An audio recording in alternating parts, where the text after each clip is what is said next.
From the Depth Instant Tutorial. Welcome back to Gmodism Instant Tutorials. Today we're going to look at hull shaping. So we have gone through hull design in terms of armor and the Citadel theory earlier. Please check out that instant tutorial in the playlist in the description if you haven't already. This time we will be talking a little bit more about hull shaping, for aesthetical but also functional reasons. Before building an actual hull, we'll go through some principles and look at a little sketch, and then we'll go through the little pre-built hulls I made on this platform. First, behold my little nice hand-painted sketch.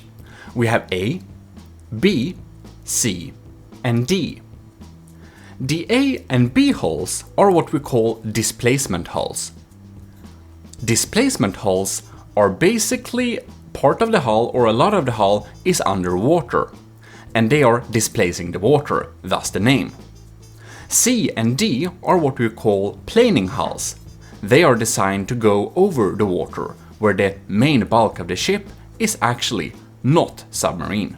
If we first look at the A and B hulls, the displacement hulls, we can see that the A hull is the most normal kind of standard boat you will see. That's your average boat. And they are good in from the depth at many things. You can have some parts of the ship underwater. It's fairly streamlined, so you can see the red striped area is basically the cross-section that is below water. The cross-section that is below water will add to drag, and drag will make you slower. You can see that the A hull doesn't have a lot of cross-section, but it has some. This makes it possible to be a fast ship, but it won't be the fastest ship. You can, however, submerge some of the important components and thus protecting them. If you look at hull B, you can see that we have a big cross-section underwater, and we have slated sides to the ship to deflect shots. This is of course a hull design where most of the ship is underwater, and we do this in order to keep the important components submerged. In From the Depth, we like to keep important components under the waterline because water slows down shells. If we look at the planing hulls, the C and the D, you can see that the C hull is kind of sharp like that. It has a little edge sticking down into the water. And you might think that this is also a kind of displacement hull, but it's more of a planing hull because the bulk of the ship is designed to go over water. On the D design, it's much more clear. It's a flat bottom design, and it's really designed to go over the water. You can even see at the D design we will have to have the propellers being sticking down from the design with azipods. The C design uses a sharp point downwards, and in order to make us be pushed out of the water, we need to use hydrofoils. To keep the D design over water, we should also have hydrofoils, in order to make sure that we are over the waterline with the bulk of the ship. Being over the waterline with the bulk of the ship decreases the cross-section that is submerged, and this is great for gaining more speeds. The C and the D hull is the fastest hulls here. The B hull is the slowest one because we have a really big cross-section underwater, and the A hull kind of does everything decently. To make your guns accurate in From the Depth, you will need them to be on a stable platform. That means that your ship needs to be stable. Here you can see some different types of hulls. This is basically the D design. This is basically the C design. This is your A design, and this could be a B design. This is a flat bottom ship, and flat bottom ships makes very stable ships in From the Depth, but only if they are large. Now the C design can be great for gaining speed, because you can see in this we also have hydrofoils. On the D design we can see we have hydrofoils to keep it above the waterline as much as possible. Having hydrofoils basically means that the waterline would be around there, dependent on the weight of the ship. Having more hydrofoils can make us be propelled upwards from the water too. We can also use propellers to deal with this. The same is true for the C design. we will use a lot of hydrofoils or power to get out of the water, and thus really decreasing the cross-section that is submerged, and thus we can gain a lot of speeds. Here we can see the A design. This is a hull design that looks most shippy, and this can suffer some stability issues. And remember, you don't always have to make all your ships with one block in the middle, like this one. You can make ships that are symmetrical, like this. Here we can look at this design. This is basically the B design, and it has a flat bottom with just some smoothened surfaces. And this is the ship design that's most useful in most cases. It's actually very similar to the D design. The only big difference is the depth they are going at. Here you can see I added some glass to kind of show you a pretense like water layer. And this would basically mean that the bulk of this ship is underwater, thus adding to armor. Any of these three designs can be combined with any of the bottoms showed here. However, if I'm looking at this design, this is the most classical ship design. I would combine this with a flat-ish bottom, or possibly a little sharp bottom like this if it's going to go higher. On this little design we have a kind of pointed design, and this would be very well combined with the hull like this, the C-type on the chart. This is because this sharp design makes it so it's an optimal ramming design. When we are hitting anything in an angle, you can see if we're hitting straight on, we're going to deal maximum damage with the front. If we're hitting them a little bit off, we're still going to do damage and not damage the other part of the front of the hull. If you have this type of design, it can be a higher risk that the nose might get hit by some block that sticks out on the enemy ships when it gets damaged, and thus damage yourself. When having a sharper point, a kind of plow design like this, it's less chance that your ship will be more damaged. And of course, I'm showing you this with wood, but in most cases you would want to make the outer layer of your ship out of metal, or possibly alloy if you want to go really light. And for a sharp point like this, you would probably want to have it at least metal and probably heavy armor for some important pieces of it. You can also add rubber on the layer around here to not make it take impact damage. Very smart. If you want to learn a little bit more about hull armor, well, the hull armoring design tutorial is the one for you. This is more of the hull shaping tutorial. Here we can see we have a really nice D design. It's flat bottom, it's very pointy, we have a lot of good angles for deflecting shells. This is the principle the Megalodon uses to deflect a lot of shells and still be fast, because it is a kind of flat design. You will need to have active stabilization on a design like this, but using this method you can really gain very high speeds. Now the planar design will always a little bit go into the water, and the potential friction can be higher, especially if you're heavy loaded, but the stability is indeed superior with this planar design. For this hull, I would go with a flat bottom like this with hydrofoils to decrease the amount of hull that is displacing the water, because we want planar designs to be as little in the water as possible. For displacement designs, we want them to be a lot below the water, because we can use the water as armor. When building displacement hulls like this, you want to make sure that your important components are under the waterline but still well protected. The waterline, for example, slows down cramshells and can often make cramshells that are aimed below the hull actually completely miss. Now there is a little tip I want to show you that will decrease the block count and ease of building a lot on your ship. You are probably using inverted and triangle corners a lot. However, they can be attached into a shape like this. This happened to be the exact same shape as the 1 meter offset.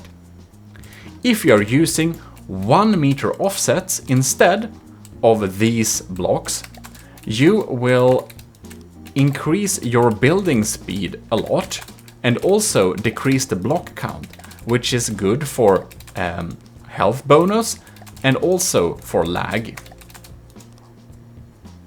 So try using the 1 meter offset when you can. Right, there are other offset blocks. Here you can see we have a regular 4 meter beam. Here is a 4 meter offset. If you want to change the level of this 4 meter slope to this level, you can use an offset. And that is the 4 meter offset.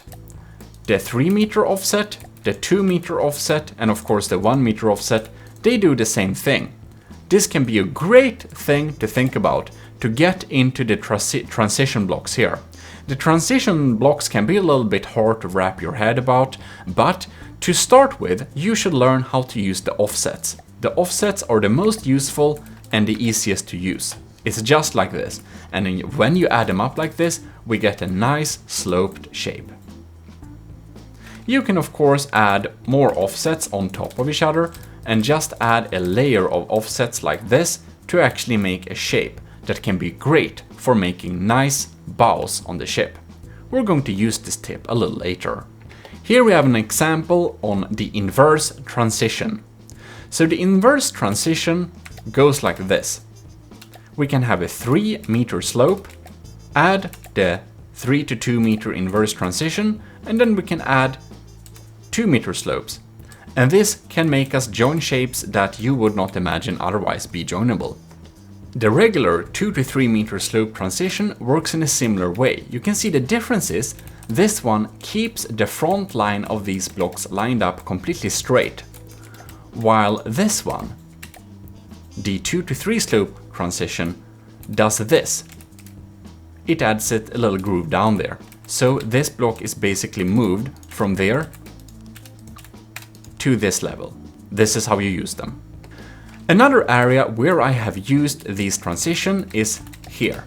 Here you can see we have a 2 meter offset, and we use that on the top of the ship here, close to the bow, to basically make this little rim of the ship, where we can have the deck railing, be connected up to a completely vertical area, just like this. And to do this, we need this one. This is the 4 meter offset to offset these 4 meter T-truss. And here we have the 2 meter offset to offset these 2 meter blocks. Very handy, and we add them all to the front to make this smooth shape. Looks very nice. Now I'm just going to show you some examples. This is what I've showed you earlier, kind of a B hull design. It uses a shaped front to make it not drag as much, of course, but you can see that this thing basically mostly goes below the water. So this is a displacement hull that tries to use the water as some kind of armor. On the top here we have slopes in order to deflect shots. Here you can see my Fulke. It has an interesting combo design. It's not particularly stable, it's not particularly fast, but it's decently fast for its, engine power and stuff like that. In any case, you can see inside of here we have some hydrofoils to keep help with floating and stability. The propellers are only for jumping, it has some special moves, but you can see we have the general shaping of the hull like this. And you can see that we are indeed having a kind of shape that's not going too deep into the water, so its drag is not too high, while we still can have some important components being protected under the waterline. For an example of the C-type design, we actually have the broadsword. A very big broadside ship, you have seen it before, it's pretty insane, but it is actually it's actually made to have higher speeds. Now it only goes at 16-15 meters per second, but it's fairly big. You can see how little of the main big hull actually touches the water. And under that, we have this much narrower hull. This goes below the water, and it is designed with hydrofoils to push the broadsword up out of the water and propel it forwards. So, if this didn't utilize this kind of planing principle, it would be a much slower ship. You can see the actual footprint of the ship and the actual piece going below the water. This very much helps with its speed. Now I somehow remembered the Megalodon not going this deep into the water, because this is a displacement hull. I was remembering it not going this deep, but apparently it is. However, what we can say with this, you can see it has a flat bottom design, and this of course adds to the speed. It goes a little bit deeper than a planar hull should do, but having a ship that's heavily armored will be very heavy, so it's actually very difficult to make it go above the water. Actual planar hull designs are basically mostly reserved for very hydrofoil strong craft or lighter crafts. Okay, so now we're going to design a functional hull that is kind of general and, you know, normal hull that can be used in many circumstances. Decide if your outer layer will be metal or if it will be lightweight alloy. Metal is sturdier, but alloy floats by itself. When building ship hulls, always use the symmetry planes. If you don't, you are wasting a lot of time. Make an ish square footprint on how large you want the ship to be. Then we can think about the shaping of it a little bit. So we can cut away some pieces to get the first shape here. So we're basically going to make a little base plate shape-ish thing. So we can have the 4-meter slope here to get the first slope corner. If we want more gradual slopes, we can actually go one time with the 4-meter, one time with the beam, and do a tapering kind of pattern like this. Now, this ship is not going to be that large, but we basically have a 4-meter beam there. Some people like to make a straight wedge like this, but it doesn't look very nice, honestly, so I would really recommend you to play around with some other shapes, like having 4-meter, then 3-meter, then 2-meter, and then in the front just have a 1-meter wedge like this. Fill in the blanks. And there we have the general shape of the front of the ship. Then we're going to add some additional shaping. But before that, we're going to shape the back of this ship, and we're going to do it like this, having a simple little back shape like this. And there we have it, the general footprint of a standard ship. Now, to get the proper little shape of the ship, we will need to add some other parts. For example, here we can shape out the bottom of the ship a little bit. Like using a 1-meter wedge in the front here. And then you will need to make sure, you can see this is, the next step is 2-meter. So we need to take the 2-meter back wedge in order to kind of make this shape work. Then we will need the 3-meter back wedge, because this step, this area, as you remember, is 3-meter. And then we'll need the 4-meter back wedge. And then just fill in the blanks here with regular wedges. Okay, there we go. So now we need to add some triangle corners. So we have the 2-meter here. We have the 3-meter there. And remember, if you're using 1-meter, just use the 1-meter offset. 4 meters like this, and that's of course a triangle corner. Here we can see we can add more down below to this area. We can fill in some stuff there, and a inverted one. So here we can see we have a pretty decent shape, and this would be a very nice shape if we wanted to make a displacement hull. So you can see we can just add these along the lines and down to the center, and we have basically shaped that hull here. And then we can open up the pieces here, add whatever we want into the ship, and yeah, make it work. But in any case, we're not going to do that. We're going to do only part of that, because as you probably heard me say before, if you have a little bit more flat bottoms, you might get a little bit more stable designs as well. So for this design, we're going to cut it off around here. So we just have 2 of these, and then we're going to have some straight edges protruding from that. Now inside of here, you can see we have some spaces. We don't need to fill this with solid metal. This can be a good place to use wood to get some stability, but also cheap health points and some, well, cheap structure. So we filled in with some alloy to get some natural floatiness, and then we can close this shape off here. We're going to add a couple of blocks like this, the wedge backs, to make it kind of go outwards like this. And now is where we're gonna use the offset to make this work. You can see, by the way, we closed this off, it's just alloy in the bottom. This design should even like float on itself now, which is good.